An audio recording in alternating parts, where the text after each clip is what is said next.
Hello everybody, and welcome to Storm Reads, and today I have my weekend review.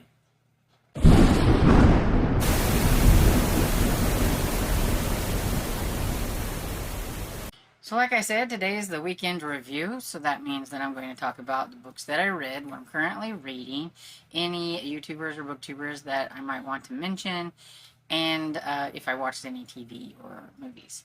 So just anything entertainment. So we'll start with the books first, and so I have four, and the first one is Mummy Man and Waffles and the Dire Deeds of Dr. Gargo. I finally finished this one last week, so I'm excited. Yay! And this was a lot of fun. I think if you have younger middle graders, and that even maybe some older middle graders would probably think this was a lot of fun. If you have readers who like monsters but they don't like scary, then this will be for them. It's not anything like gross or anything, but it has really fun like illustrations that just makes me chuckle. It's a little silly, and it's meant to be silly. And the illustrations are all done in a just a green color. Like, I think that's kind of an interesting style choice, that everything is just green, from whether it's just like wording and things that are green. But yeah, so my favorite character out of this story is Frank the Turtle, and he's not even like a character that says anything. He's just a normal, average turtle. He hasn't been brought to life by anything like the monsters in here. He's not human. He's just a turtle. But just because the Mummy Man loves this turtle so much, and the turtle has helped every now and then and has some great expressions in some of the drawings, he's just my favorite. I feel a little sorry for Frank the Turtle, but he seems to be, pretty laid back and kind of goes with the flow of being the pet for the Mummy Man, so it's just fun. And it's by Steve Billing, which I keep forgetting to say.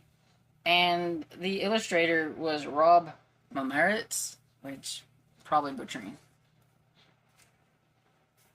Then I have Give Me Something Good to Eat by D.W. Gillespie, and this one is definitely more on what I would say the spookier side of middle grade. So know what your kids can handle when it comes to spooky. I try to go off of what I think would feel spooky, even if I don't think it's necessarily spooky, but I do think that some of the stuff that happens in here would definitely a younger person might find spooky and everything. It's about a kid, a boy who is reaching like towards either 13 or is 13, and lets some girls distract him. He was supposed to be paying attention and making sure that his little sister didn't get caught up, because every Halloween a kid always goes missing, and Mason remembers this. That's the one thing. If a kid knows it happens, they can remember it, when adults don't remember anything ever happened. So he was going to watch to make sure she didn't get taken, and he took his eye off the prize, and she gets taken, and then he has to, along with his friend and the two girls, they all are involved now and have seen what happened and can't unsee it, so they have to try to do something about it, even if it's like super scary, and go into like the world of where she was taken and try to get her back, and had some slightly spooky things along the way. Then I have Hurricane Heist by James Ponti. This is the second book in the Sherlock Society. This one is not spooky. This is just a straight up mystery and everything, and it was a lot of fun. I really liked the first one, but this second one kind of upped the ante with some senior sleuths that are ex-FBI and things like that are living in like this assisted living home. And, once you've been a cop, always a cop kind of thing, and being put in a home like that where you're feeling like, there's nothing else to do, when you could get involved in a mystery, of course they were going to jump at it. And so these older guys were quite fun and added a lot to the story. And so yeah, it was a lot of fun. And then I have the last one is Ride or Die by Delilah S. Dawson. This one definitely, I would say, would be spooky. Um, they had some gross out parts too, and a little, I would say, body horror imagery anyway. Not that it was done to the person during the book type, but it does describe what a ghostly presence looks like and what might have happened to that person and everything and stuff. So it does have a little bit of kind of gruesome imagery that way and everything, like wording. And so just know your kids level like spooky, and yourself if you want to give it a try. It's based around an amusement park, and the moral to this story is don't try to be a popular kid or a mean girl, because it just isn't worth it. And Bree finds that out in the worst way imaginable when she gets invited to the popular girl's birthday party at this amusement park, because she happened to help the popular girl win a three-legged race, I think it was. And so this was her way of paying her back by letting her come to the party. She didn't really want her there. She didn't really care about her. And it wasn't about getting to know her. It was just her being, look, I'm letting this nobody come to my birthday party type of thing. And that girl was so rude and so mean. She's even mean to her own friends. So that's not a good person to be around. And Bree finds out the hard way when she gets locked into this one certain part of the amusement park, and things go a little haywire while she's there, shall we say. And I liked it. I did it. I liked it. It was a lot of fun. And so what am I currently reading? So currently I am still working on Phantom Academy by Kristen Vernig. I'm on chapter 13. You do not know the percentage of that, but it's okay. It's not like super gripping or anything, but there's that part of me that's still kind of curious about why the one boy can talk to the paintings on the walls and none of the other ghosts can. So I'm a little curious about that, but other than that, it's not like very fast-paced and moving, but it's okay so far, I guess. Then I have The Lost World by Michael Crichton, and I am slowly getting into that one, but I think I'm still only maybe about 13 or 14% into it. I haven't gotten really that far into it, but it's okay. It's not like gripping me yet or anything, and we haven't got to any of like the cool like dinosaur parts yet, so I'm hoping that it'll pick up and I will enjoy it and everything, so we'll see. Then I have A Box Full of Murder by Janice Hallett, and I am 50 pages into this one, and it's a little chunky one, and this is one of my eyeball reading ones. The Phantom Academy is also vying for time, and I am wanting to read this one a bit more than Phantom Academy, so it's kind of not been getting the attention it needs, and I need to get back to it. But I'm liking this one, about a brother and sister. The boy lives with the dad, the girl lives with the mother. They're only about a block apart. Their parents just recently split up, and this was the way the kids wanted to do it, or whatever, and everything. And so they get to text each other with their phones, and the boy, Luke, finds up in the attic a box that is full of some interesting like things, but the dad freaks out when he found the box and shut the attic, but Luke shoved a bunch of papers and things underneath his shirt to try to get it, sneak it out.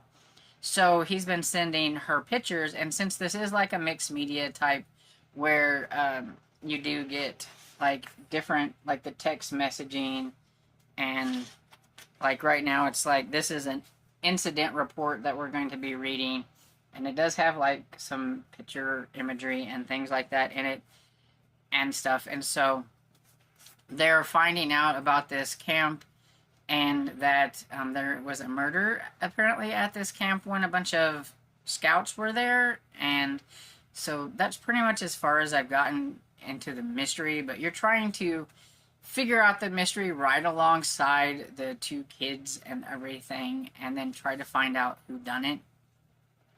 And so far I am enjoying it, although it's making me feel kind of old. The two kids were making fun of the fact that the box they found was from the 1900s. And they're having to look up words that they don't know, like whittle and flint. And it's like I'm feeling a little old because they're having to look up words that, you know, any young kid growing up in the time period that this was in would have known what this stuff was or whatever, because they would have probably went camping a lot, and evidently these kids don't go camping. So it does make me feel a slightly bit old, but it's fun. And so now we will move on to some people that I've recently watched. And so I have two this week that are non-bookish. And so Becoming a Farm Girl, I think I've mentioned her before, but she amazes me what she can make from just a few items. And I watched her 20 basic grocery items that she gets, and just the stuff she names that she can make from those. She's very much one of those of the, if you get a whole chicken, you can make a ton of different things with a whole chicken, all the way down to making your own bone broth with the bones. And the skin, she does things with the skin. I can't remember what it's called, but she uses every like piece of the whole chicken and everything to make different meals and all that stuff. The things she does with heavy whipping cream and regular milk and stuff to make all these different items. Like, she just said, if you have these like 20 basic items in your pantry during this season, she does season. She doesn't have just these are my 20 items that I always get. These are her 20 items for the season that we're in and everything. So she always has a different 20 items. Like, she'll have her winter ones, because she shops the grocery stores the smart way, and she utilizes the fact that what is in season is always going to be cheaper and stuff. And so I learn a lot from her. I don't know if I'd ever be as ambitious as she is, but I do learn a lot from her. And then another one that I have found quite interesting lately, I've mainly just watched her shorts, and that is the Black Forager.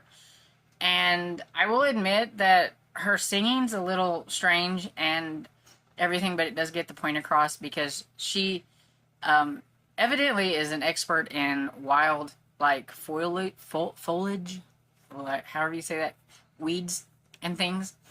And she will let you know, she'll have two different mushrooms, and she always has a song that's something like, you know, which one of these is poison, which one is a snack, which one of these is poison, there's this one or that kind of thing. It's a little, but it kind of gets the point across. And then she tells you about each one of those, and then she like gives you a minute to see if you can guess which one is poison, which one is a snack, and then she reveals which one is the one that you should eat, which one you should avoid, and all that kind of stuff.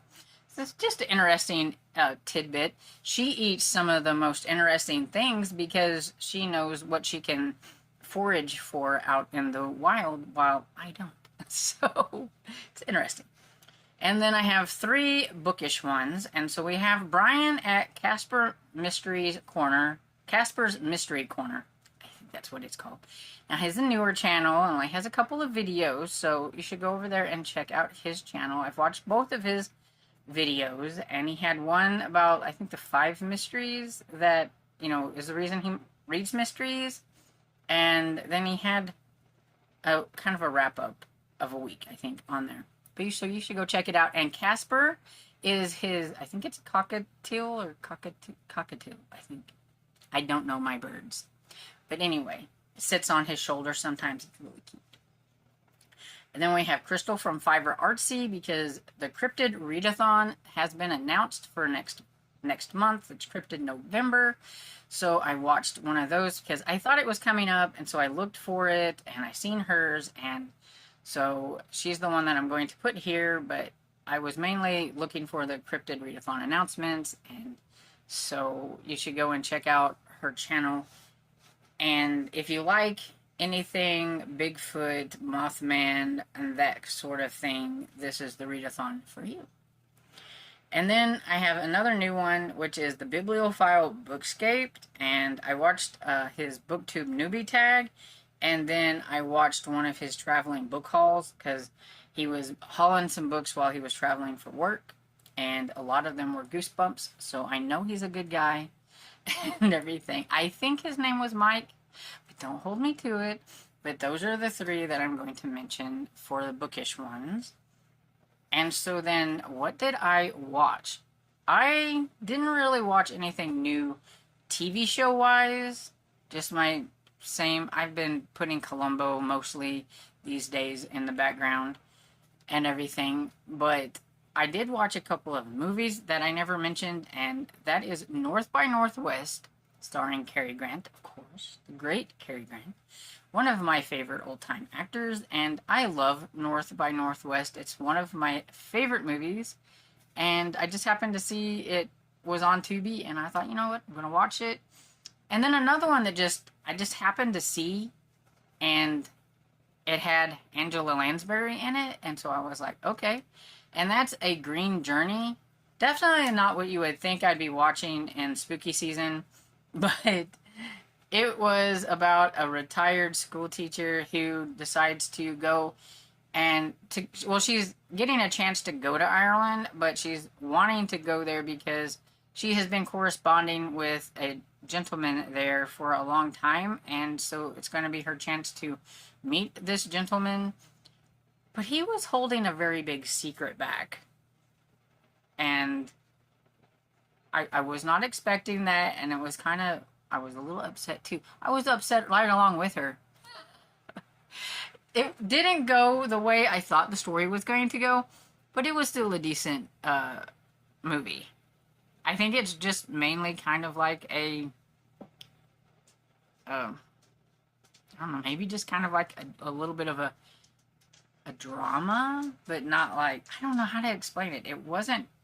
It definitely wasn't a love story, but it was not like drama. I don't know. It's just about finding yourself, maybe. I mean, she, you know, she was kind of down on her luck, kind of thinking that, you know, her life never went anywhere. She just was a teacher and nothing ever happened. She was never married, and perhaps maybe she should have done something about that earlier, but she always thought she'd have more time, and then nothing happened, and then, you know, or whatever. And then I found out that it was based on a book. I'm like, really? So there is a book called A Green Journey that's about the same thing. So if you're more into, like I normally am, reading the book before watching the movie, there is the book. But I basically watched it because it was Angela Lansbury, and I did like some of the other the actors that were in the movie as well. And that's the only two movies that I watched. And so that's pretty much everything. So here we go again with the question that I always ask you guys. So did you guys have any books that you would like to share? Like, did you have a favorite book? What are you currently reading? Did you watch a new YouTuber that you would like to mention? Or did you watch anything cool on TV or a movie? Let me know down in the comments. And I hope you enjoyed this video. And if you did, please give it a thumbs up and subscribe. And I will see you all in the next video. Bye.